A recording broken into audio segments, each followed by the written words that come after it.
Muy buenas noches a todos, bienvenidos una vez más a este estudio bíblico de mitad de semana. Hoy es 8 de noviembre de 2023. Sigue avanzando el tiempo y sigue agonizando el año. Rápidamente el tiempo ha pasado como un suspiro, diría un amigo por ahí.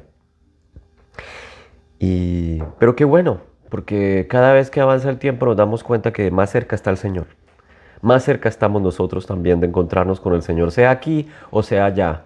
Como decía el Chavo del 8, en el más acá o en el más allá. Y vamos a ponerle en manos del Señor este momento, vamos a orar y vamos a pedirle que sea Él a través de su palabra, hablándonos en nuestro interior, trayendo esperanza y trayendo paz y trayendo nueva revelación de cuán grande es su amor por nosotros. Gracias, Espíritu Santo. Gracias. En esta noche te exaltamos, te bendecimos, te alabamos. Gracias. Gracias por el regalo de salvación que conquistaste para nosotros, Señor Jesús. Gracias porque moriste en la cruz por vencer, Señor, para vencer el pecado, el poder que tenía el pecado de destruirnos, para entregarnos, Señor, tu gracia, tu justicia, tu redención, y para acercarnos de nuevo con el Padre como era el deseo desde siempre. Bendecimos, Señor, a los que se conectan, a los que después verán este video, para que seas tú, Señor, utilizando tu palabra y tal y como tú mismo lo dices, tu palabra no vuelve vacía, sino que hace conforme a tu voluntad. En el nombre de Jesús. Amén.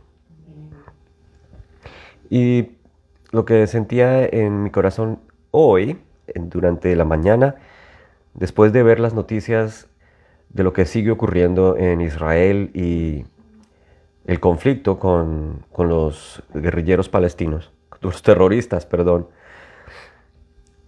hablaba con algún compañero en el trabajo y decía, pero ¿qué va a pasar? ¿Cuál es la solución? ¿Cuál es la solución a este conflicto? ¿Cómo puede haber paz en Israel? Y lo que uno ve es que no va a haber paz pronto, a menos que alguno de los dos se retracte de seguir atacando, y eso no va a ocurrir. Hay presión internacional para que Israel cese al fuego, pero Israel no puede cesar el fuego hasta que no se deshaga de todos los focos de terroristas que hay en la Franja de Gaza. Esa es la consigna y esa es la decisión que ha tomado Israel. En segundo lugar, la gente en general, el cristianismo y el mundo evangélico en Estados Unidos apoya 100% a Israel, y a veces se olvida de que Israel tampoco es un pueblo perfecto. Tanto Israel como cualquier persona en este mundo necesita a Cristo, necesita Redentor, necesita encontrarse con las buenas nuevas del Evangelio, necesita encontrarse con Cristo. Y esa es la única respuesta que se nos ocurre, esa es la única respuesta que nos da la Biblia, esa es la única respuesta que obtenemos cuando leemos el mensaje de las buenas nuevas de Cristo. Y el mensaje desde Génesis hasta Apocalipsis es la historia de redención del ser humano. Y como decía Mimi hace unos días, tenemos que volver a Génesis 3. El deseo de Dios de restaurar al hombre a como estaba en Génesis 1. En Génesis 1 Dios creó al hombre a su imagen y a su semejanza. Y el hombre tenía una relación íntima y perfecta con su Creador. Y Dios, en un acto de soberanía propio de Dios, establece que la única ley que había en el Edén era: no comerás del árbol del conocimiento de la ciencia del bien y del mal. De resto de todos los árboles, de todo lo que hay en este jardín, podéis comer, si utilizamos el lenguaje Reina Valera, libremente. Todo a tu disposición. Disfruta la creación que he hecho para ti, pero me reservo este árbol del conocimiento del bien y del mal. Esa es la única ley que vas tú a respetar, para que recuerdes que yo soy tu Padre, para que recuerdes que yo soy tu Creador, que tú eres mi criatura y que tú dependes de mí. Y sin embargo es allí precisamente donde la serpiente, Satanás, el tentador, se encarga de que Adán y Eva caigan. Y es desde ese momento que ocurre la separación, el rompimiento, o mejor la ruptura de esa relación perfecta e íntima que existía en el principio. Y dice Génesis 3 en el versículo 4, la serpiente le dijo a la mujer, ciertamente no morirán. Y ese es el primer engaño que recibe el ser humano. Pues Dios sabe que el día que de él coman se les abrirán los ojos y ustedes serán como Dios, conociendo el bien y el mal.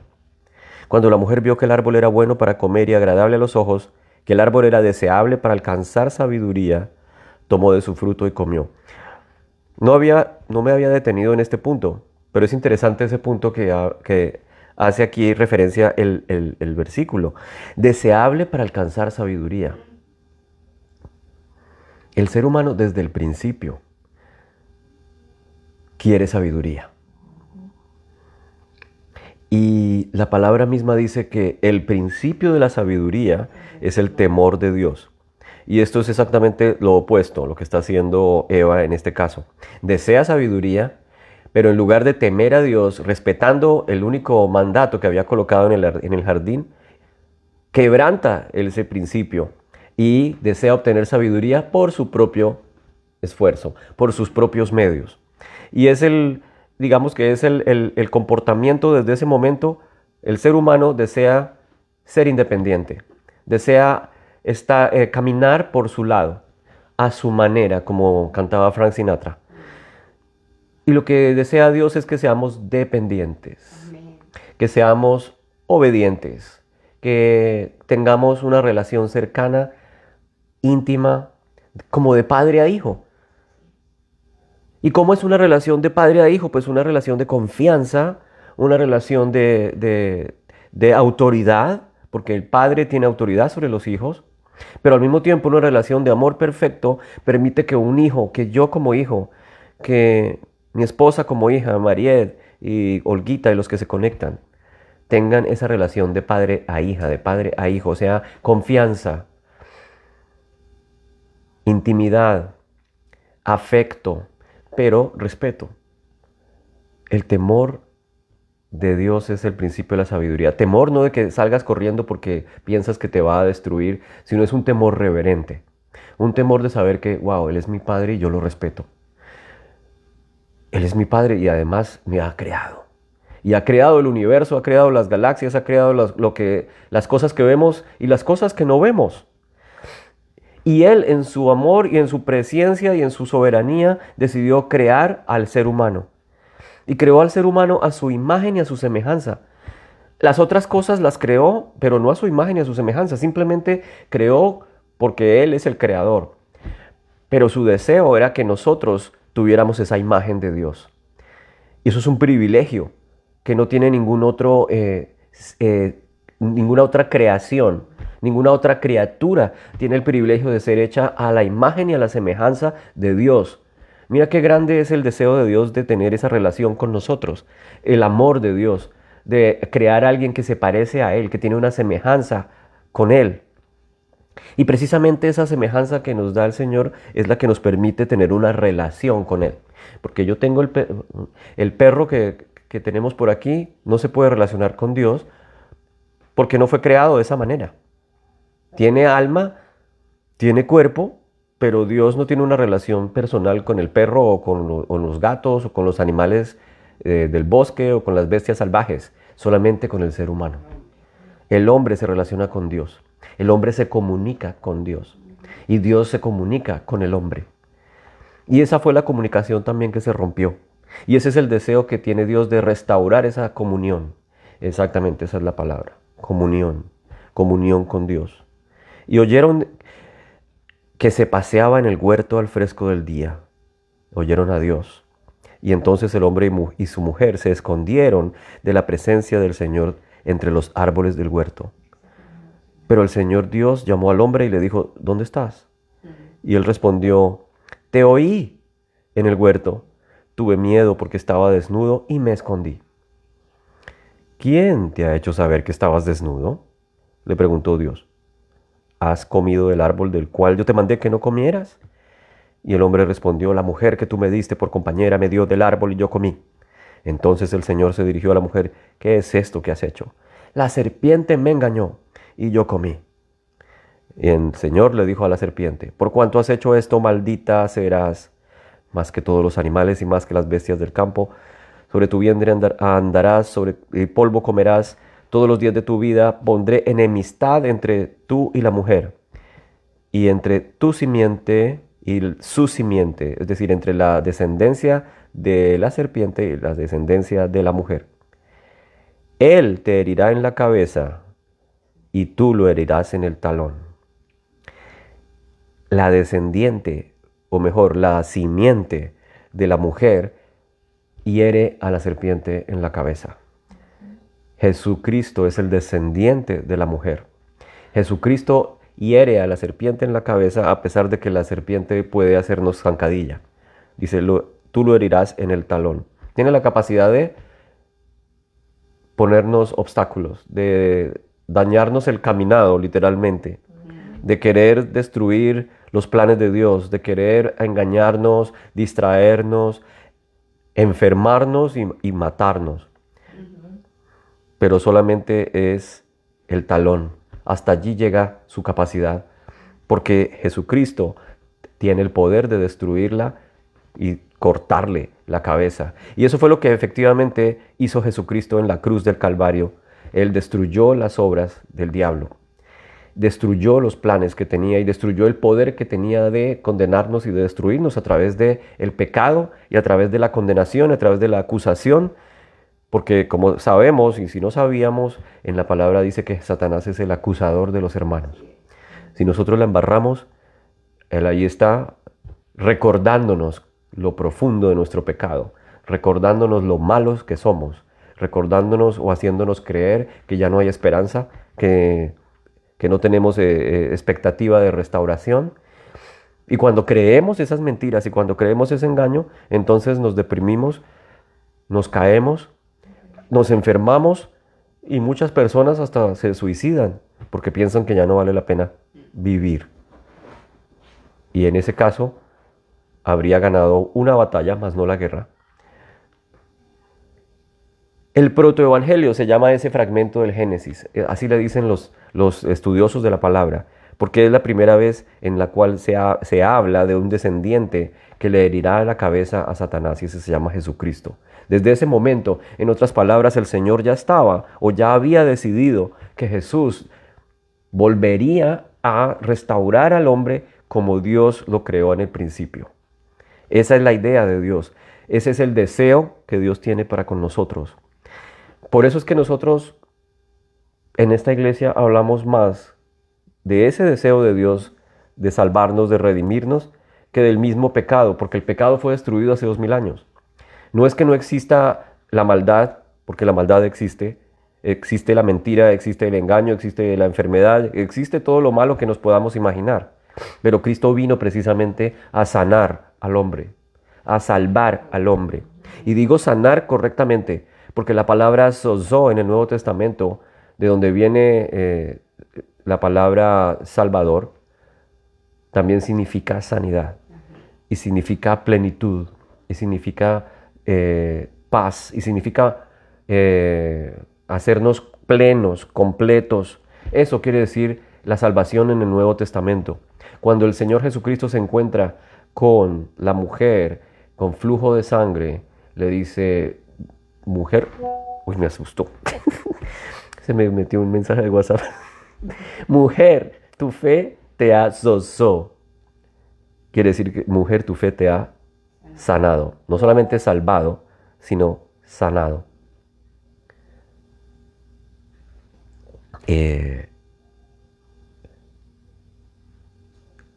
plan del Señor Jesucristo entonces es, más allá de perdonarme, es restaurarme completo en espíritu, alma y cuerpo. Todo mi ser es una restauración total. Eso quiere decir sozo. Y esa es la obra perfecta de Cristo en la cruz. Por eso cuando recordamos lo que perfectamente hizo Cristo en la cruz, podemos estar seguros nuevamente de nuestra posición delante de Dios. Estamos sentados, estamos junto con Cristo en lugares celestiales. Estamos rodeados de Cristo. Así es como Dios nos ve. Tan pronto creemos en Jesús, ocurre un milagro. El primer milagro es el nuevo nacimiento, la regeneración. Volvemos a nacer. Para morir con Cristo, tenemos que morir. Y para resucitar, pues hay que volver a nacer. Para volver a nacer hay que morir. Y luego, para volver a vivir, hay que resucitar. Lo hizo Cristo en la cruz y nosotros obtenemos lo mismo que Cristo logró por la fe en Él. Nosotros no morimos literalmente, pero morimos juntamente con Él por la fe en Él. ¿Y qué dice la palabra de Dios? Que nosotros, en ese caso, el ser humano es como un matrimonio. Cuando la mujer está atada a su esposo, no se puede casar con otro hasta que su esposo muera. Así hace esa comparación Pablo con el pecado. Hasta que hay muerte, la mujer puede volverse a casar. Asimismo, nosotros morimos con Cristo, morimos por la fe en Él al pecado, y al ser liberados de la carga y de la atadura del pecado, somos libres para volvernos a unir, esta vez en libertad, a nuestro esposo que se llama Cristo. Ya no somos esposos de la ley, sino somos esposos de la libertad en Cristo, esposos de su gracia, en otras palabras. Antes estábamos casados con la ley, ahora estamos casados con Cristo. En otras palabras, unidad. El matrimonio simboliza unidad. La unión del esposo y la esposa es unidad. Y eso es lo que busca el Señor. Y eso es lo que afirma el Señor en el Evangelio de Juan, unidad. Eso es lo que busca entre el hombre y el Padre, entre el hombre y Cristo, entre el hombre y el Espíritu Santo, unidad con Dios. ¿Qué es lo que está ocurriendo entonces en el mundo? No solamente en Israel con los palestinos, sino en Rusia y Ucrania, en Turquía y Armenia, no Armenia Quindío, sino en Armenia, ese sector del sur de Turquía que nadie ha mencionado en estos días, pero que también han sido exterminados sistemáticamente por el gobierno con una cosa que se llama limpieza racial. Los han sacado de sus territorios. A todos estos es una limpieza étnica de la que nadie habla, pero más de 500,000 personas han sido sacadas de su tierra en los últimos años y nadie lo menciona. Hay conflicto, hay dolor en muchas partes. Hay división racial, hay división étnica, división religiosa. Los mismos musulmanes entre ellos tienen diferencias. Hay dos sectas principales entre los musulmanes, los chiitas y los sunitas. Entre ellos mismos también se tienen tirria, como dirían en nuestro país. Porque unos creen que son descendientes de uno de los califas y otros que son descendientes del otro descendiente de Mahoma, y ahí se pelean quiénes son superiores a quién, quiénes son más estrictos con el cumplimiento de sus normas de oración y sus normas de purificación y todas esas cosas que se necesitan dentro del rito musulmán para agradar a Dios. Y esa es la gran diferencia entre lo que Cristo y el Evangelio nos dice y las otras religiones enseñan, es que ellos están tratando de agradar a Dios en sus fuerzas. Y cualquiera que no tiene a Dios, a Cristo, también querrá toda su vida de alguna manera ser bueno en sus fuerzas. Y el Evangelio nos recuerda que nosotros mismos, con nuestras propias fuerzas, con nuestras propias buenas obras, jamás podremos llegar a agradar a Dios. La única manera es teniendo una relación con Cristo. Al creer en Cristo, Él es el que suple lo que nos hace falta para llegar a esa intimidad con Dios. Él es el que cubre el abismo que hay entre la imposibilidad del ser humano y la perfección de Dios, por decirlo así. Ese abismo fue tendido, fue cubierto por la cruz en el Calvario hace 2000 años, cuando el Señor gritó, consumado es. Allí venció. Allí se acabó la la división y la limitación. Se acabó la ruptura espiritual entre Adán y su padre. La misma palabra dice que Adán era de la tierra y el segundo Adán es del cielo. El segundo Adán se llama Cristo. Cristo se hace hombre perfecto. En otras palabras, nosotros somos un Adán caído, Cristo es un Adán perfecto. Y como Adán perfecto viene y se acerca a nosotros para, como perfecto, pagar el precio y vertir una sangre perfecta para llevarnos de nuevo a una comunión perfecta con Dios. Eso es lo que Cristo hizo. Y nuestra fe en esta realidad, nuestra fe en esa obra de Cristo nos hace salvos, nos hace nuevas criaturas, nos hace receptores de su Espíritu Santo. Nos ha sellado con su Espíritu, somos sellados. Tenemos el sello que, como la palabra lo dice, son las arras de las promesas de Dios. La palabra arra viene de la palabra griega arrabón, que quiere decir primicia, quiere decir down payment en inglés. Cuando pagamos el carro y luego pagamos el resto por cuotas. El down payment de la salvación, el Señor nos lo dio con el Espíritu Santo y será consumado cuando estemos en su presencia al final de los tiempos o cuando Él regrese. Ahí entonces todo será como Él lo ha planeado.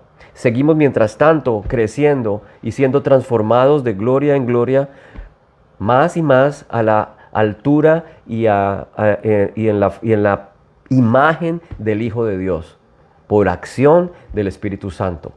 Ese es nuestro trasegar hasta que esta vida termine. El Evangelio de Juan, y lo veníamos comentando parcialmente, o entramos y salimos de allí en el Evangelio, en el capítulo 17 de Juan.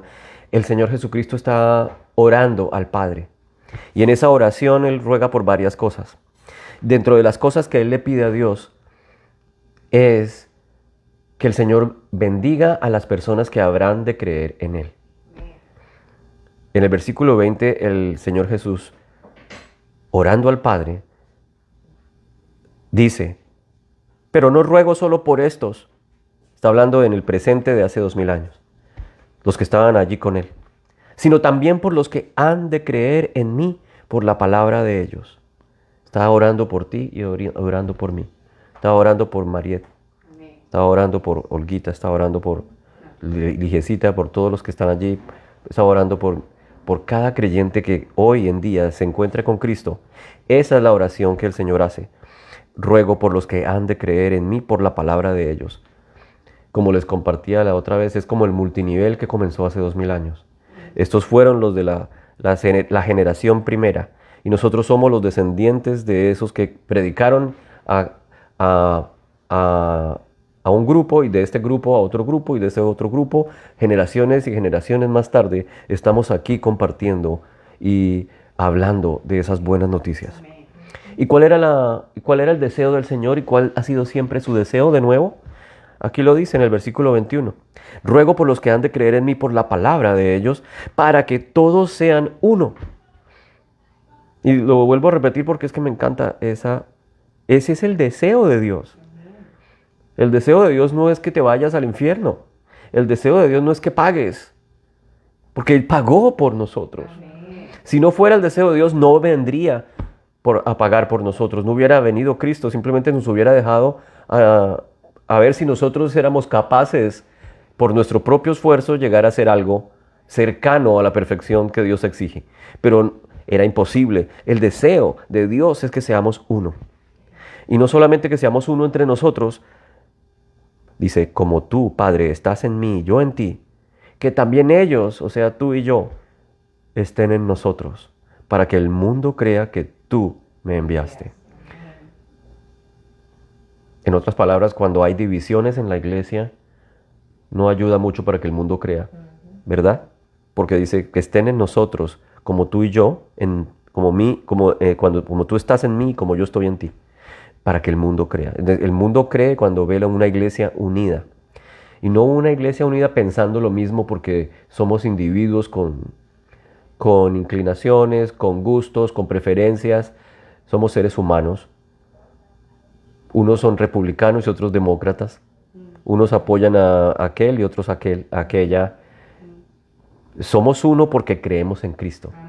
Somos uno porque creemos que Él es nuestro Salvador. Somos uno porque el Espíritu Santo está en nosotros. Somos uno porque creemos en las buenas nuevas de salvación. Esa es la unidad. Y la unidad la trae Cristo. Y para los predicadores que dicen, no, que el Señor no comparte la gloria con nadie. Acá dice, la gloria que me diste les he dado. Para que sean uno, así como nosotros somos uno. ¿Qué es gloria? En el griego, en el Nuevo Testamento, es doxa, de donde viene la palabra doxología. Gloria es esplendor, gloria es majestad, gloria es lo que un rey tiene cuando tú te encuentras con él. Su esplendor, su prestigio, su altura. Por eso le decimos su alteza. La gloria que me diste les he dado, para que sean uno. Esa es la gloria, la altura. Por eso es que los templos tienen esas puertas altas, altas, para que uno entre, para que entre su alteza. La gloria que me diste les he dado, para que sean uno, así como nosotros somos uno. Yo en ellos, tú en mí.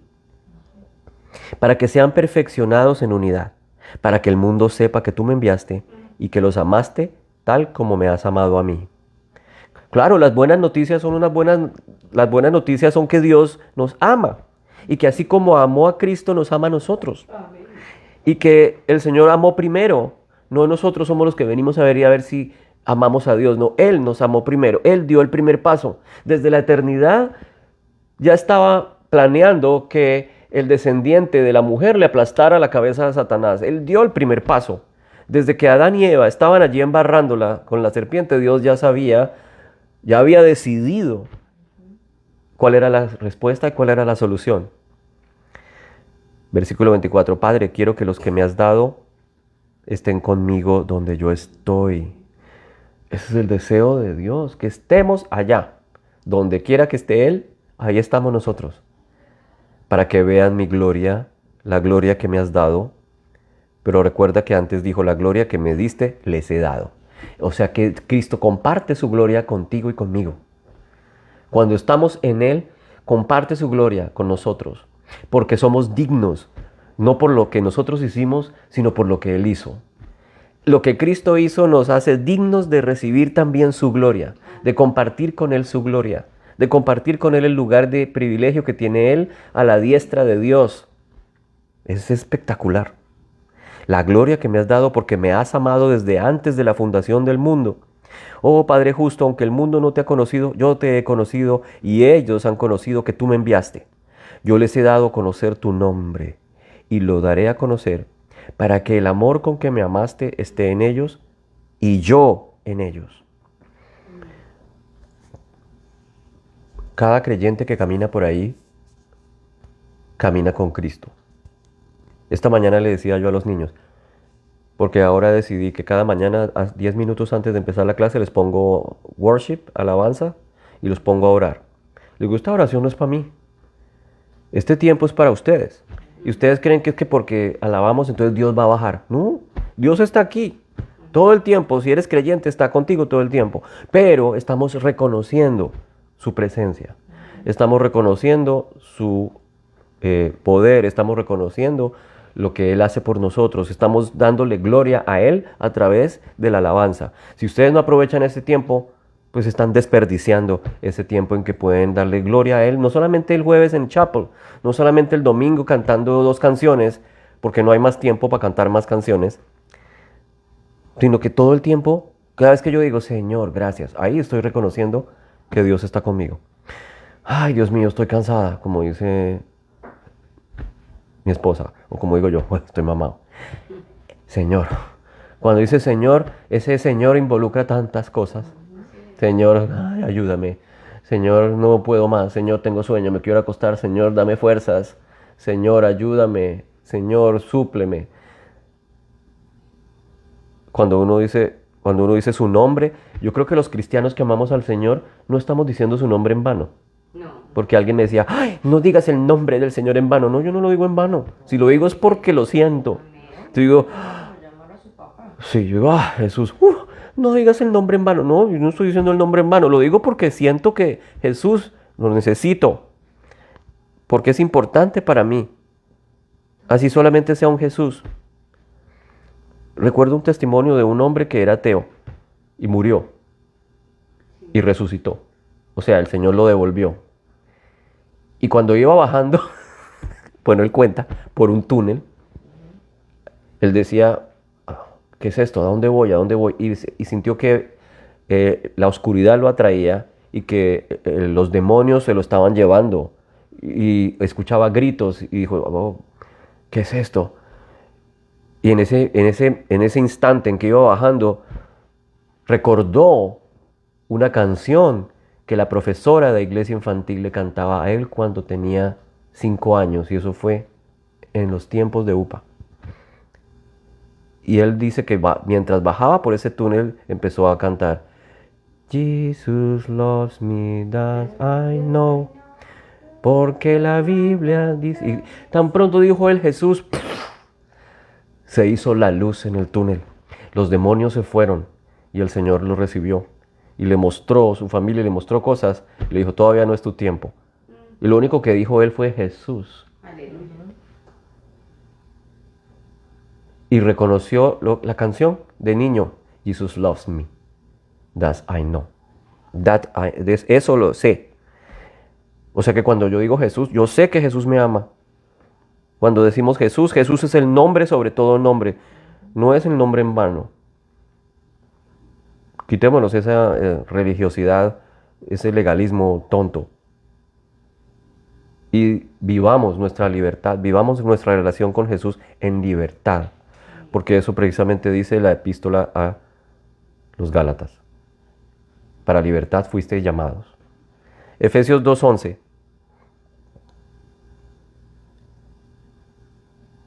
Recuerden que en otro tiempo ustedes los gentiles, que son llamados los incircuncisos, por la tal llamada circuncisión, hecha en la carne por manos humanas, recuerden que en ese tiempo ustedes estaban separados de Cristo, excluidos de la ciudadanía de Israel, extraños a los pactos de la promesa, sin esperanza, sin Dios en el mundo. Pero ahora en Cristo Jesús, ustedes que en otro tiempo estaban lejos, han sido acercados por la sangre de Cristo. Cualquier gentil, cualquier incrédulo está excluido de los pactos, está separado del Señor. Pero cuando creen en Cristo y en su sacrificio, cuando creen en la obra de Cristo, inmediatamente es acercado. Y no importa si hay circuncisión o incircuncisión. En otras palabras, no importa si es judío o si no es judío. Lo que importa es su fe en Cristo. Y luego agrega, porque Él mismo, o sea, Cristo, es nuestra paz. Y de ambos pueblos hizo uno, derribando la pared intermedia de separación, poniendo fin a la enemistad en su carne, la ley de los mandatos expresados en ordenanzas, para crear en Él mismo, o sea, ¿en quién? En Cristo, de los dos, está hablando de dos pueblos, los judíos y los gentiles, para crear en Él mismo, de los dos pueblos, un nuevo hombre, estableciendo así la paz. O sea, la paz no la trae un tratado de paz. La paz no viene cuando a Israel se le acaben las balas y se le dañen los tanques.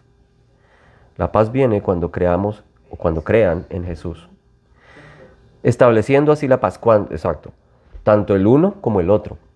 Y para reconciliar con Dios a los dos, en un cuerpo por medio de la cruz, habiendo dado muerte en ella a la enemistad. ¿Quién es el que vence la enemistad? Cristo. Venció la enemistad. Por medio de la cruz. De ambos pueblos hizo uno. Cualquier pueblo. No solamente palestinos y judíos. Cualquier pueblo. Cualquier raza. Se convierte en una por medio de la cruz. Porque Cristo dio muerte a la enemistad en la cruz. Y vino y anunció la paz a los que estaban lejos y paz a los que estaban cerca.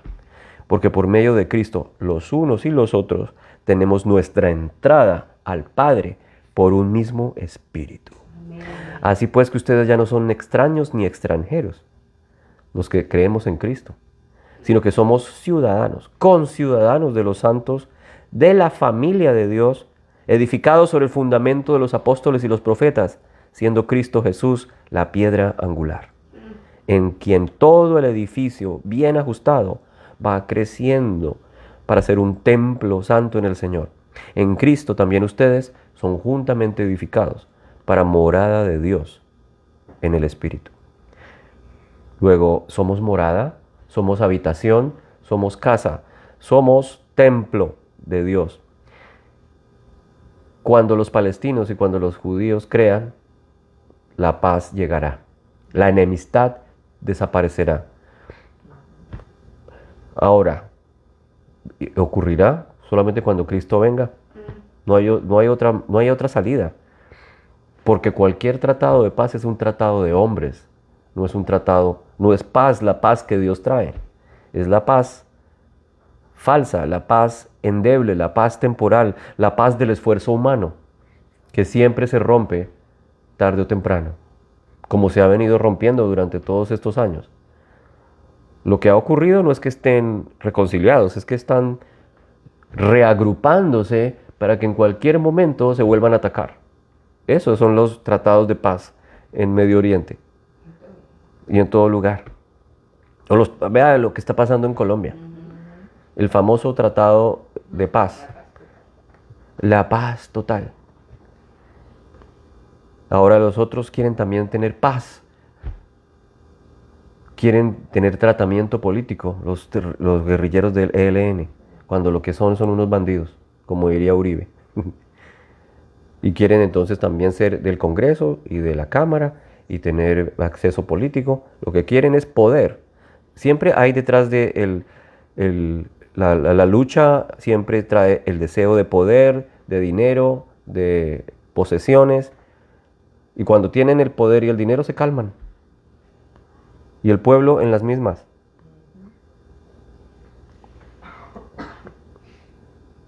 Termino con el libro de Gálatas, que habla de la misma idea, unidad. Solamente Cristo puede traer paz y unidad. Si yo me encuentro con alguien en Gaza y es un cristiano en Gaza, si él cree en Cristo, somos hijos de Dios, somos hermanos, estamos unidos por un mismo espíritu y muy probablemente nos vamos a abrazar y vamos a sufrir juntos por lo que está ocurriendo. Y de hecho hay iglesias allí también, hay algunos pastores palestinos cristianos han hablado de lo que están sufriendo en medio, ahí sí, literalmente, entre dos fuegos. Gálatas 3:23 dice: antes de venir la fe estábamos encerrados bajo la ley, encerrados, confinados, para que hasta el tiempo en que la fe iba a ser revelada. De manera que la ley ha venido a ser nuestro guía para conducirnos a Cristo. En Cristo, ¿para qué? Para ser justificados por la fe. Pero ahora que vino la fe ya no estamos bajo el guía. Para los que aman la ley es el guía para llevarnos a Cristo. Pero cuando llegamos a Cristo, dice, ya no estamos bajo la ley, ya no estamos bajo el guía. Porque ya para lo que fue hecha, ya cumplió con su objetivo. Pues todos ustedes son hijos de Dios mediante la fe en Cristo Jesús. Porque todos los que fueron bautizados en Cristo, de Cristo se han revestido. ¿Cómo fuimos bautizados en Cristo? Cuando creímos en Él.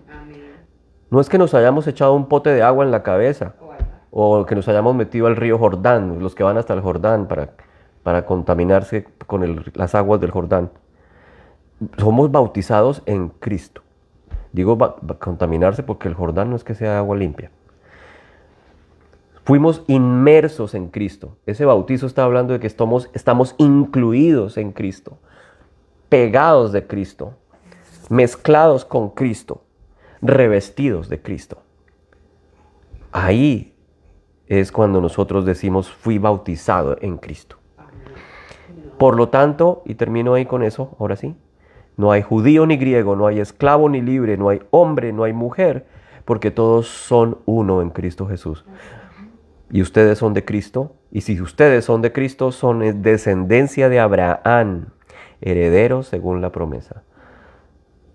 sea que ya no a esos que se quieren cambiar el apellido y que insisten en que son descendientes de las tribus de Israel, de nada les sirve, porque cualquiera puede ser heredero de Abraham cuando llega a los pies de Cristo. Si creímos en Cristo, somos descendientes de Abraham y somos más descendientes de Abraham que el mismísimo Rabino Cohen, que todavía no ha aceptado al Mesías como su Salvador. Y puede tener sangre Cohen, pero no es descendiente de Abraham hoy. Necesita creer en Cristo. Luego ya no hay barreras de etnia, ni de clase social, ni barreras de género. Toda separación desaparece, toda barrera desaparece en Cristo. Y eso es lo que anhelamos, la unidad con Él, la unidad entre nosotros, en Él, como decía el viejo cura, con Él y en Él. Y es verdad, estamos con Él y en Él. Y estamos en un mismo espíritu cuando creemos estas verdades. Qué bendición tener unidad. Y qué duro sin Cristo tener unidad. Qué duro sin Cristo alcanzar paz, alcanzar reconciliación, alcanzar el perdón, sanar el corazón, perdonar sin rencor, porque como decía la famosa salmista Celia Cruz, ese es el perdón, recordar sin dolor, porque todos tenemos cerebro y tenemos memoria. Claro que me acuerdo cuando mataron a Panchita, mi tía, y odio al asesino de Panchita, pero si lo perdoné, recuerdo el evento y no tengo deseos de matar al asesino de Panchita, sino que oro por su salvación. Ese es el verdadero perdón. Recordar sin dolor. Oremos. ¿Peticiones? Por nuestra sanidad, por la sanidad de Noemí, tu hermano. Señor, gracias. Gracias porque escuchar tu palabra y entender tu corazón y tu voluntad nos trae consuelo, nos trae esperanza. Que aún en medio de este mundo caído, atribulado y en caos, tú eres la única esperanza. Y como dice el libro de Tito, tú eres la esperanza de gloria. Esa es nuestra esperanza. Como decía el apóstol, con nuestra mirada puesta hacia adelante, proseguimos hacia la meta, hacia el supremo llamamiento.